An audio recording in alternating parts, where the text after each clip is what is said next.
Hi, Eric Nachor here, and I'm very excited kasi may mabait na nag-sponsor sa akin ng V8 Soundcard and the microphone. So, i-unbox natin to ngayon and sa setup, so stay tuned. If you want to unlock the secrets to your online success, watch the video and don't forget to subscribe. Bago ang lahat, gusto ko muna pasalamatan si Coach Alan De Leon na siya nagbigay sa akin itong V8 and microphone. Bigyan ko lang kayo ng konting background. Matagal na kami nagla-livestream ni Coach Alan De Leon pero hindi kami gumagamit ng mga V8 or sound card. Normally, plain lang kami. We're just using yung headset and a camera. So wala kaming sound card na ginagamit. And one time napag-usapan natin na it's time to level up na kailangan meron na tayong V8. Kasi karamihan ng mga nagla-livestream ngayon may mga V8. So he decided na bumili siya ng sarili niya. Fortunately, siguro na-excite din siya. So ginawa niya, sinama niya na ako, dinamay niya na ako. So bumili na rin siya ng V8 sarili niya. And at the same time, binigyan niya na rin ako for my own. Okay, so setup na natin to. Ito na yung microphone na na-setup ko. Ito yung BM800. Okay, BM800. Yan, as you can see, it's BM800. Madali lang naman siyang i-set up. Before, ito yung ginagamit ko na microphone. So, medyo upgraded na tayo. So, papalitan na natin to. Itatry na natin tong BM800. And then, later on, isa-set up na natin tong V8. So, yan yung V8 natin ngayon.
few moments later.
A few inches later.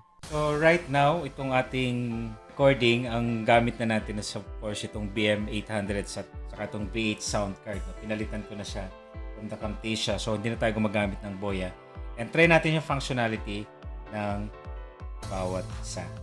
So yan, subukan natin isa-isa. No? So yung mic, nakasagad siya, yung volume.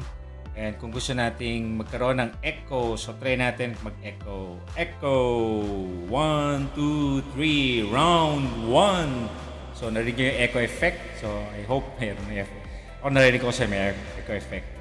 And then, tagalin natin. Of course, meron dyang treble. So pwede mong isagad or hindi. Depende sa kung ano yung gusto mong feel mo. And then, bass. Pwede mo siya isagad. Record. So pag record, kailangan sagad siya. No? Para at least, itong recording natin, marinig siya yung output niya. Pagka binawasan mo siya, pagka naka-zero siya, so, sounds. Ito yung music background. So, pwede mong kontrolin dito yung lakas ng music mo. So, habang nagka-live stream ka, so, pwede mo rito kontrolin. Of course, yung monitor, yan, para at sarili ko. Ngayon, itong mga functionality ng bawat isa. So, yung electro, pagka yan, gusto mong medyo electronic yung voice mo or even yung music, medyo electro yung sounds. So, yan. Ayoko naman medyo electro. Ito, pwede, itong pitch blend. So, pag pinrest mo Ayan, so yung boses ko medyo nakakatakot, malaki. Gusto mo rin yung Press mo ulit. Yan. Chipmunks na yung dating. Another press. Yan, mas maliit na yung boses. So, yun yung ginagamit ng mga live streamers, special mga nag-gaming or mga nag-joke. So, tatlo lang siya. So, ito yung isa. Ito naman yung pangalawa. and then ito yung pangatlo. Okay, so, elimination. Muna natin. long press mo lang para mawala. Elimination. Siguro pagka habang nagsasalita kayo, ni-eliminate yung mga ibang sounds. So, shock wave, pwede rin. Yan. Shock wave. E. So, yung dodge. Mamaya tatry natin itong dodge. So, yung dodge, pagka nagla-live stream ka, may background music. Habang nagsasalita ka, may background music pa rin, pero mahina siya. And then, pag nag-stop ka ng pagsasalita, biglang bumabalik ulit yung sounds. Okay? Kasi muna natin. And then, ito, mga laugh. Tawa. Clap. So, pay attention. Pay attention. Ping, ping, ping. Yeah. Tapos may songs din. Zile zile, zile zile yo aler gal mile mile, mile mile. And then this one. And then, of course, yung cheer. Oh, cheer. Embarrass. May gun din. Nice. Debut. I like it, I love it, I want some more. Basically, yung mga functions ng bawat no? So, habang nagsasalita ka, press ka lang dyan. And yan, subukan naman natin yung background music. 12 seconds later. Yan, may na-set up na ako. No copyright music, para hindi tayo makopyright habang pinapatapos natin. Para safe din yung ating channel. So, try natin, yung sounds.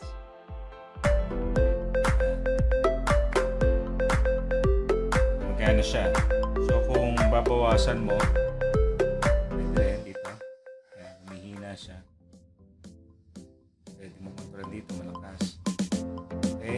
Sa music, pwede mo siyang kontrolin. Ito yung dodge, yung sinasabi ko kanina. So, pwedeng, click ko itong dodge. Yan, habang nagsasalita ako, medyo nawawala yung music. Huminto ako.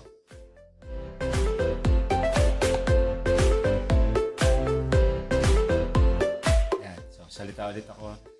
Diba? Nawawala yung music, so naka-dodge siya. So, it's your choice. Pwede mo siyang i-dodge para at least di ka na pindot ng pindot. Or, pwede mong tanggalin yung dodge. Kaya mo lang dyan. Kaya habang nagsasalita ka, ikaw na mag-control dito sa music. So, hello, how are you? So, pwede mo siyang i-control dito. Kung kabisado mo na, marunong ka na. Pero kung hindi pa, pwede mo na i-dodge na lang para at least yan. Habang nagsasalita ka. Okay.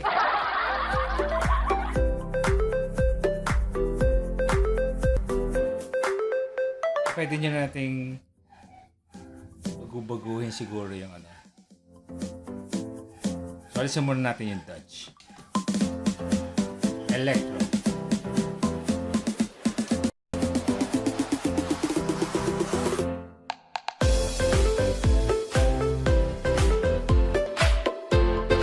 Medyo na iba yung sounds.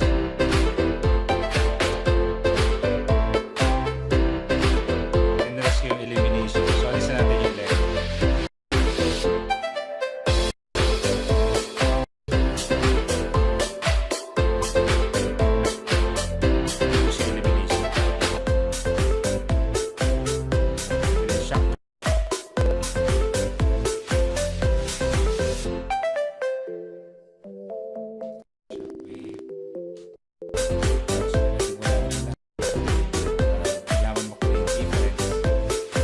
Natin siya. Pwede mo laruin to, itong mga button na to. So, habang... Okay, so party muna ng contest. So, I hope may natutunan kayo. And I think happy ako dito sa aking setup ngayon. And gusto ko control yung music ko. So, thank you for watching and I hope to see you guys on my upcoming videos. And also, don't forget to subscribe and like and share this video kung nagustuhan mo siya. So, thank you and bye for now. Bye guys!